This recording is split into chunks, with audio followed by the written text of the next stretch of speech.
Kanchipuram వకుడా silks నాణ్యత మా ప్రాధాన్యత. మదీనాగూడ, మియాపూర్, హైదరాబాద్ లో త్వరలో శుభారంభం.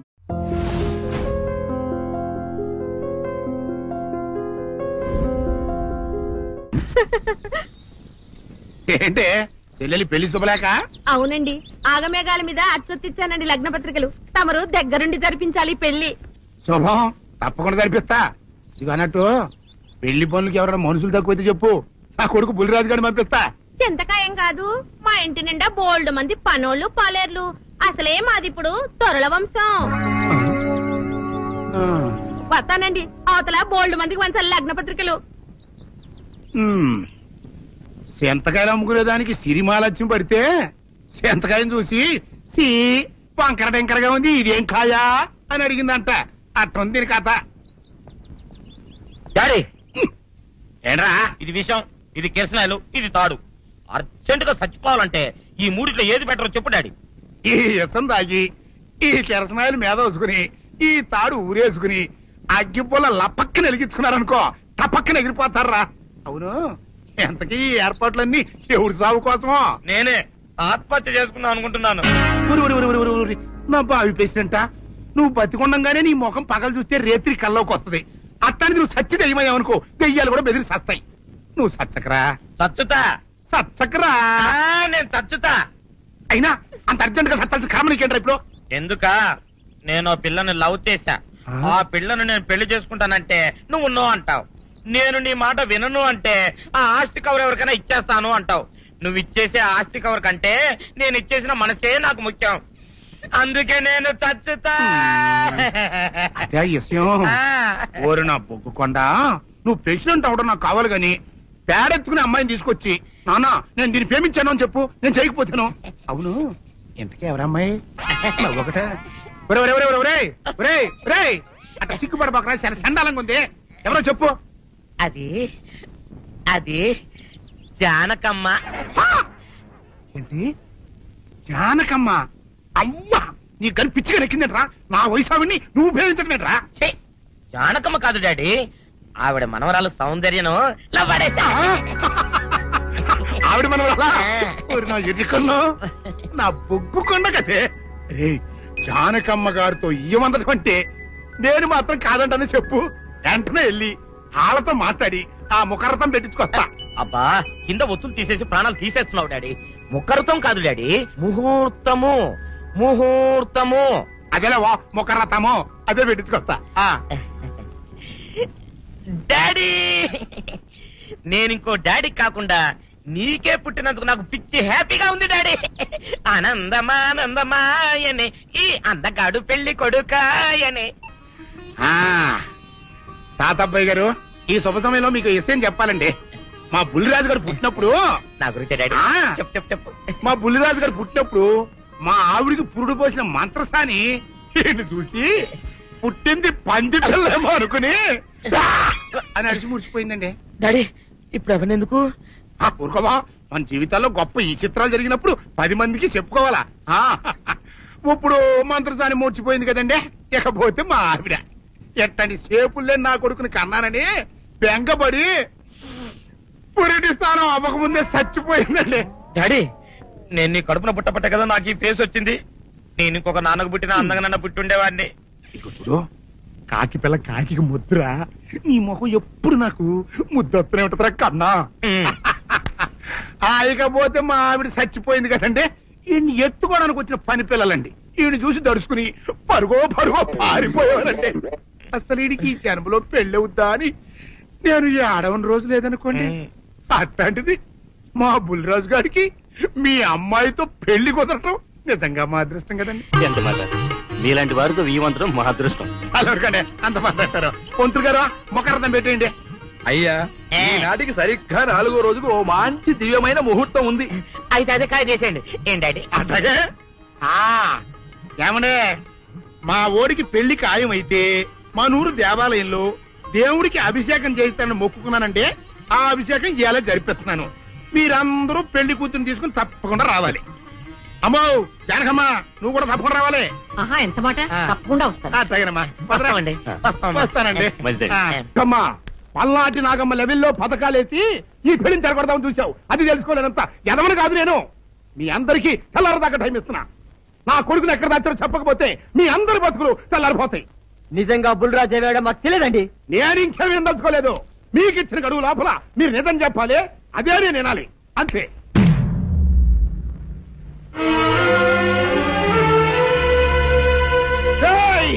గడువు దాటిపోయిందిరా, మిమ్మల్ని అందరినీ చంపేస్తా. నిజం చెప్పండి. బాబు గారు బుల్రాజు గారిని ఎవరో చంపేసి చెరువులో పడేసాడు.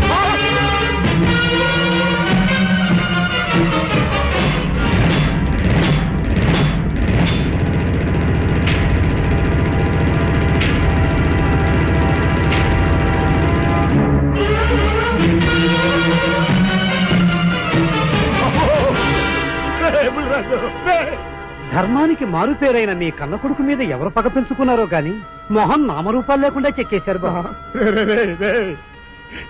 నిన్ను ఈ ఊరి ప్రెసిడెంట్ చేద్దాం కదా అని ఎన్ని కలలు కన్నారా. అప్పుడే నీకు నూరేళ్ళు నిండిపోయినాయిరా. బుల్రాజు వచ్చారండి గారు, రండి చూడండి, ఈ ఘోరం చూడండి. పెద్ద మనుషులు అనుకున్న వాళ్ళందరూ కలిసి పన్నాగం పన్ని నా బిడ్డను పట్టను పెట్టుకున్నారండి. నా బిడ్డ సాగు కారణమైన వాళ్ళు ఎవ్వరూ బతికి బట్ట కట్టడానికి లేదండి. ముఖ్యంగా ఈడనండి, ఈడలా కొడుతుంది. మీ ఆవేశాన్ని కాస్త తగ్గించుకోండి. అసలు మీ అబ్బాయిని ఇతనే చంపాడడానికి సాక్ష్యం ఏమిటి? ఆశ్చర్యం ఏంటండి, ఈడో పిల్లలు ప్రేమించాడంట. ఆ పిల్లనే మా అబ్బాయి పెళ్లి చేసుకోపోతుంటాను. వీళ్ళందరూ కలిసి ఆ పెళ్లిని ఆపుదామని చూశారండి. అది కుదర పోయేటప్పటికి ఈ ఘోరం తలపెట్టారండి. ఓకే ఓకే, మీరు ఆవేశపడకండి. ఆ విషయాలను చూసుకోవడానికి మేమున్నాం. Mister, your under arrest. Constables, అది తీసుకురండి. ఆగండి, ఈ హత్య చేసింది సీను కాదు. అతను కాదా? మరెవరు? నేను. జానకి, అవును వీరుడు, బుల్లిరాజుని నేనే చంపాను. నువ్వు చంపావా? నేను నమ్మను. అవును, నా మనవరాలికి సీనుకి పెళ్లి చేయాలంటే వీళ్ళెవరూ ఒప్పుకోలేదు. చూస్తూ చూస్తూ వాళ్ళ ప్రేమని బలి చేయలేకపోయాను. బుల్లిరాజు దగ్గరికి వచ్చి వాళ్ళ పెళ్లికి సహకరించమని ఎంతో ప్రాధాయపడ్డాను. అతనందుకు ఒప్పుకోలేదు సరికదా. చాలా అసభ్యంగా ఒక్క రాత్రి సౌందర్య తనతో గడిపిన తర్వాత సీనుకిచ్చి పెళ్లి చేసుకోమన్నాడు. నాలో ఆవేశం పొంగింది. ఏం చేస్తున్నానో నాకే తెలియలేదు. అక్కడ ఉన్న ఇనుపు లైట్ స్టాండ్ తో బలంగా బుల్లిరాజు నెత్తి మీద కొట్టాను. ఆ తర్వాత గాని నేను చేసిందేమిటో నాకు తెలియలేదు. కానీ అప్పటికే అతని ప్రాణాలు పోయాయి. వెంటనే శవాన్ని అక్కడి నుంచి తరలించి చెరువులో తోయించాను. ఇన్స్పెక్టర్ గారు, జరిగింది చెప్పాను. ఇందులో ఎవరి ప్రమేయం లేదు. ఈ హత్య చేసింది నేను. నన్ను అరెస్ట్ చేయండి. I see. అలాగా. కానిస్టేబుల్స్, ఆవిడ అరెస్ట్ చేసి తీసుకురండి. ఈ బాడీని పోస్ట్ మార్టం పంపించండి. వాళ్ళందరూ వదిలేయండి. పెద్దరాజు గారు, మీరు ఒకసారి స్టేషన్కి వచ్చి స్టేట్మెంట్ ఇవ్వండి.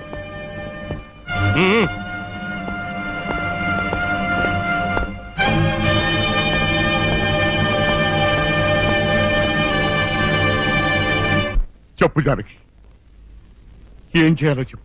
నా మెళ్ళో ఉరితాడు పడేలోగా నా మనవరాలి మెళ్ళో నీ మనవడు పసుపుతాడు కట్టాలి. అలాంటి మాట్లాడక జానకి, నేను భరించలేను. నీకేమీ కాదు, పట్నం వెళ్ళి మంచి లాయర్ని మాట్లాడతాను. ఎలాగైనా సరే నిన్ను బయటికి తీసుకొస్తాను. నువ్వు నన్ను కాపాడే ప్రయత్నం చేస్తే నీ మనవడు ఉరికంబం ఎక్కుతాడు. ఏమిటో అనేది? ఈ హత్య నేను చేయలేదు. మరి సౌందర్యని పెళ్లి చేసుకుంటే నిన్ను చంపేస్తానని బుల్లిరాజుని గుడిలో బెదిరించాడు కూడా సీను. ఈ పరిస్థితిలో సీనుని అరెస్ట్ చేస్తే సాక్ష్యాలన్నీ అతన్నే హంతకుడిగా నిరూపిస్తాయి. సీనుకి శిక్ష పడితే నా మనవరాలి గుండె పగిలిపోతుంది.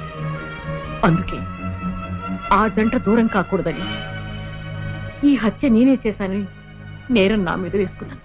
జానకి, నా మనమని బతికించడం కోసం నువ్వు ఉరికమ్మ ఎక్కుతావా? లేదు వీరు, నీ మనవని బ్రతికించడం కోసమే కాదు, ప్రేమని బ్రతికించడం కోసం, ప్రేమికుల్ని కలపడం కోసం.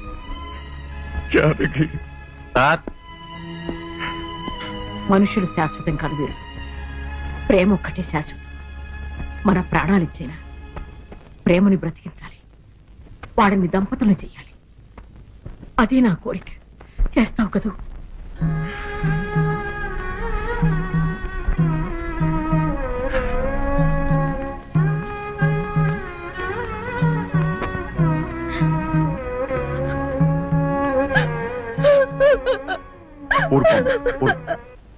చెయ్యని నేరానికి జానకి శిక్ష అనుభవించడం నేను భరించలేదు.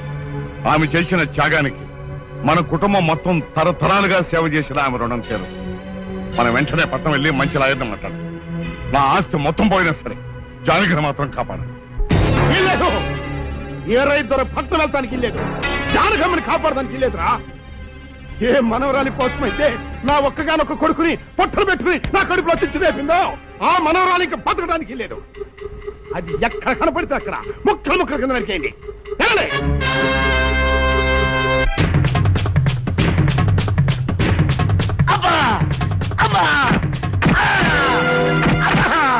అభం శుభం తెలియని నా చెల్లిని పెళ్లి చేసుకుంటాను నమ్మించి మోసం చేస్తావా? నువ్వు వేరే పెళ్లి చేసుకుంటావు తెలిసి కూడా నీకు ఏ అపకారం తలపెట్టకుండా తను ఆత్మహత్య చేసుకోబోయిందిరా నా చెల్లెలు. అలాంటి మంచి పిల్లకి ద్రోహం చేయడానికి మనసల వచ్చిందిరా.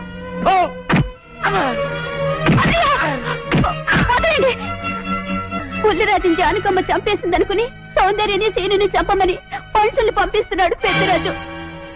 ఇప్పుడు ఈయన బ్రతుకున్న విషయం తెలియకపోతే సౌందర్యని సీనుని వాళ్ళు ఖచ్చితంగా చంపేస్తారు.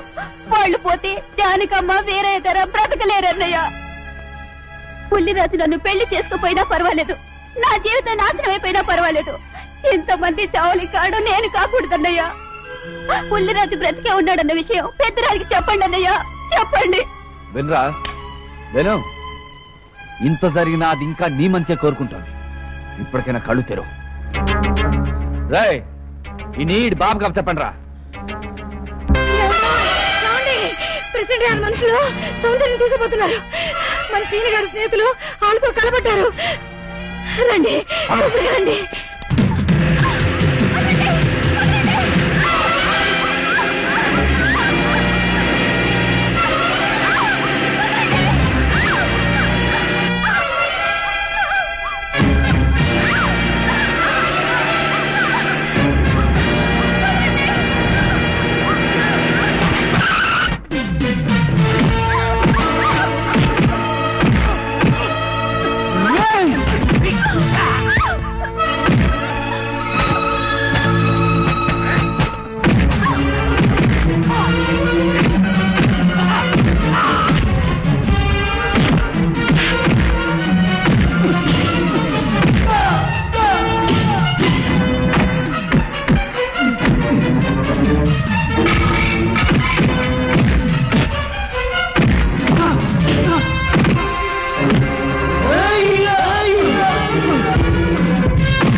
ముద్రస్తావు నా కొడక, నా కడుపులో చెరబుట్టే కదట్రా. ఇంతకన్నా నువ్వు చచ్చినా బాగుండేది. నువ్వు నిజంగా చచ్చావనుకుని ఆ పిల్లలు కూడా చంపే మరి మనుషులు పంపించారు కదట్రా. అమ్మా గౌరీ, మా ఊరు చేసిన ఏదో పనికి నేను క్షమాపణ కోరుకుంటానమ్మా. పెద్దవారు అంత మాట అనకండి. ఏంట్రా సిగ్గు లేకుండా ఇంకా నిలబడదొస్తావు? లగెత్తుకుని పోలీస్ స్టేషన్కి వెళ్ళి నేను ఇంకా బతికుండే తెచ్చాను అని చెప్పి జానకమ్మ నిడిపించుకురా. ఆ పిల్లకేం కాకుండా నేను చూసుకుంటా. అతను నిలబడతావురా పో.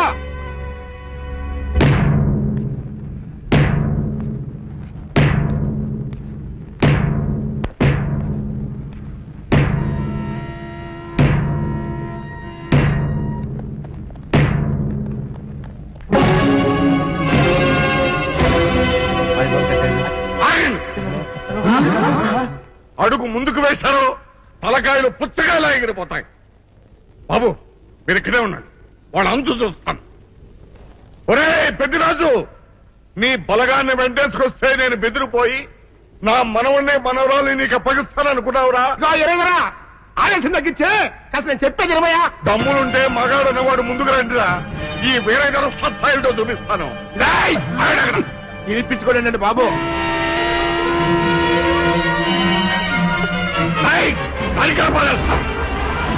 ఎగిరిపోతాయి.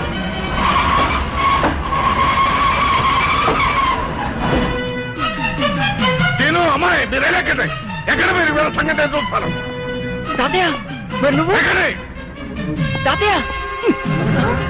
పెద్దరాజు ఎగిరిపోతుంది. ఎక్కడెక్కడ వస్తున్నారు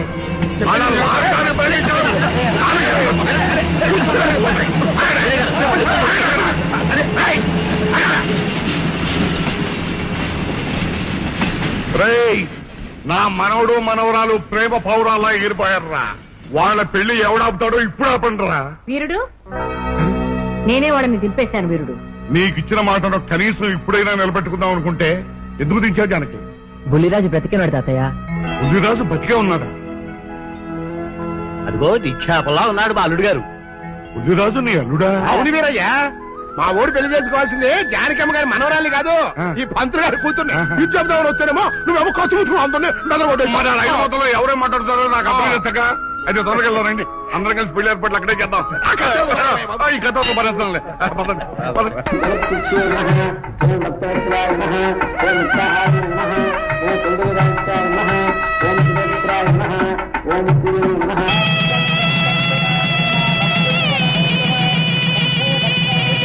అంతా బాగానే ఉంది కనత్తయ్య. నాకు అంతు పట్టని విషయం ఒకటే, ఇంతకీ నువ్వు చంపింది ఎవరిని? మీ అత్తయ్య ఎవరిని చంపలేదు, అంతా ఉత్తుదే. మరి ఆ చెరువులో దొరికిన శవం? నేను చెప్తాను. కొత్తపల్లి నుంచి ఇప్పుడే మాకు రిపోర్ట్ అందింది. ఆ శవం ఆ ఊరు వాడిదేనట.